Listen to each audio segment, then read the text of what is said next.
having off-campus lunch, we say that we should be able to have off-campus lunch because our lunch periods are long enough. Now, teachers are saying that we can't do that because students are going to be late and they're just going to be acting like fools out there. The thing is, it's a privilege, it's not a right. So kids that are constantly getting in trouble and getting tardies, they're not going to be able to have it, so there's no problem with it. Our lunch periods are long enough. Kids that haven't going to have to take themselves there.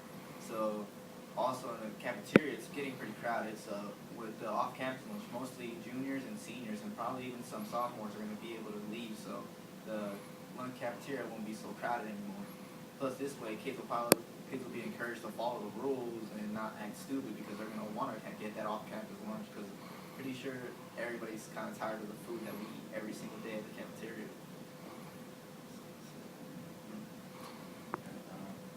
I think it could help with responsibility.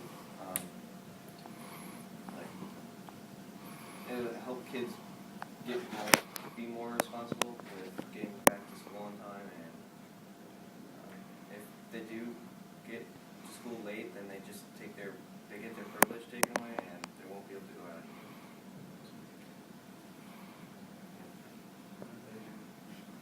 The thing up there is examples of rules that other schools have used for their off-campus lunch, saying things like the school has no liability of you after you leave school, so like car accidents and whatever wouldn't be an issue for the school. And like Sabina said, it would be a privilege and you would have like a card saying you could go off-campus lunch, and if you got it taken away, you couldn't do it anymore. Give us off-campus lunch or give us starvation.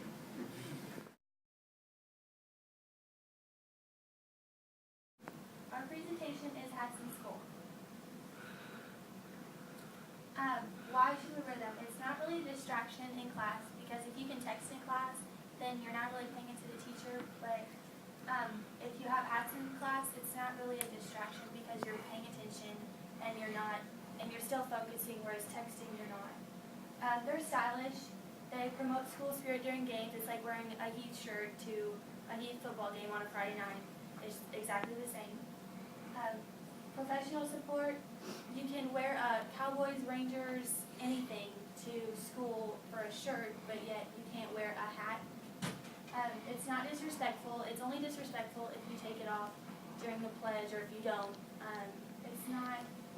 You're not disrespecting the teacher unless you're playing with it in class. Why the administration will think it's distraction? It's just like wearing a different type of shoe where you can wear heels or Sperry's or anything, but you can't wear a different hat. Difference in team spirit could lead to argument. It's not any different than wearing a yellow jacket, t-shirt, or sweatshirt to a Heat game when you're playing them. Large hats could block the view of the people sitting behind you, so we would just ask if you take them off so people behind you could see, but you could still wear them in the hallways. And then obviously take them off during the pledge to show respect. And give me hats or give me detention.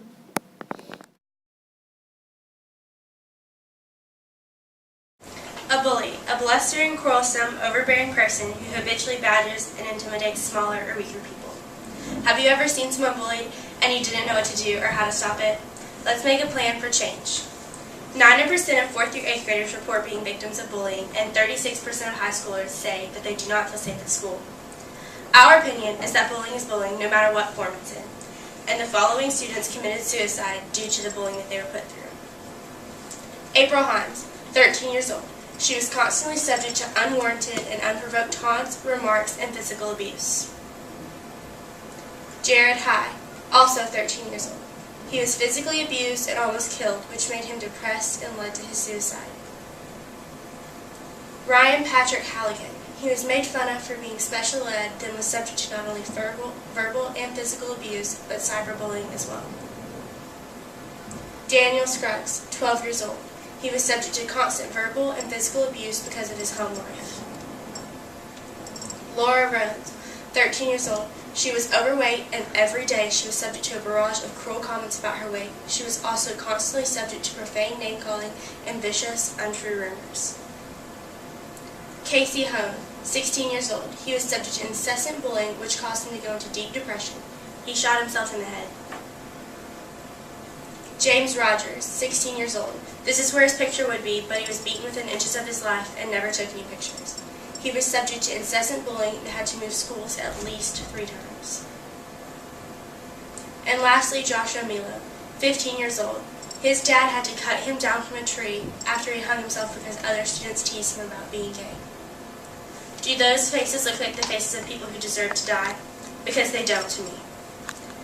As John Wesley says, do all the good you can, by all the means you can, in all the ways you can, in all the places you can, at all the times you can, to all the people you can, as long as ever you can.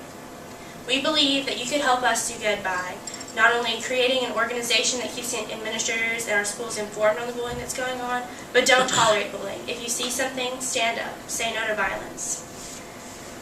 Submit anonymous tips if you see anything suspicious. We're going to set that up in probably the counseling office. And most importantly, think before you speak.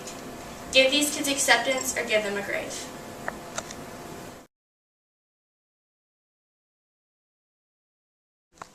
Hey, look around the world. What do you see? On the TVs, magazines, newspapers. You see poverty, world hunger, war, disease, all that bad stuff. And you think, what can you do? What can you do to help those people in need? But you really, what can you do? But now look closer in your community, in your school, and you can be a difference.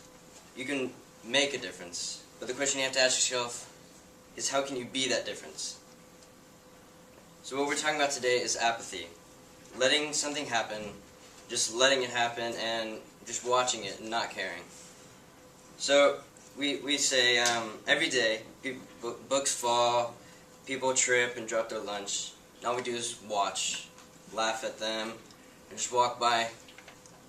We've developed this habit of apathy, not caring, and just watching.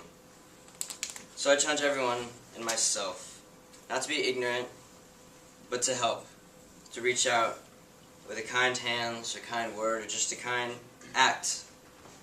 So we have some ideas. And we have, Don't say. And clean the bathrooms. Keep them clean. Like you said, don't be that person that just sees something happen and not pick it up, or don't write on the walls. Just don't do that either. Another idea is pick up your trash. Don't be lazy. Won't kill you. Pretty much. One more thing, ladies. I've heard hair, it's disgusting. Makeup too. Keep those clean. we can rise up against this battle, against this fight against apathy together. So we decided as a group, as a class, to fight back. And the question is, can you? Will you? So we say, give them hope or watch them fall.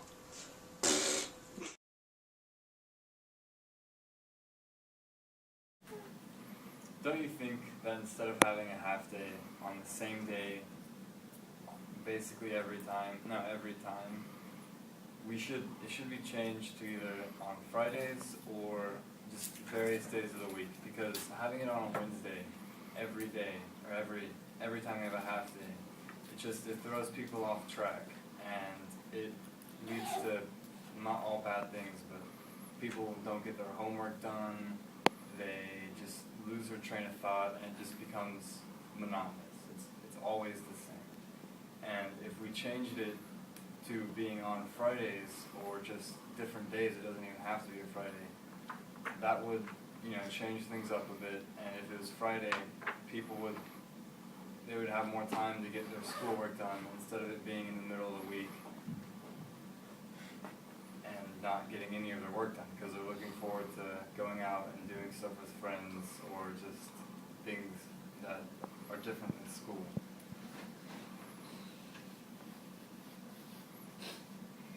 Give us half days on Fridays, or give us half days other than Wednesday.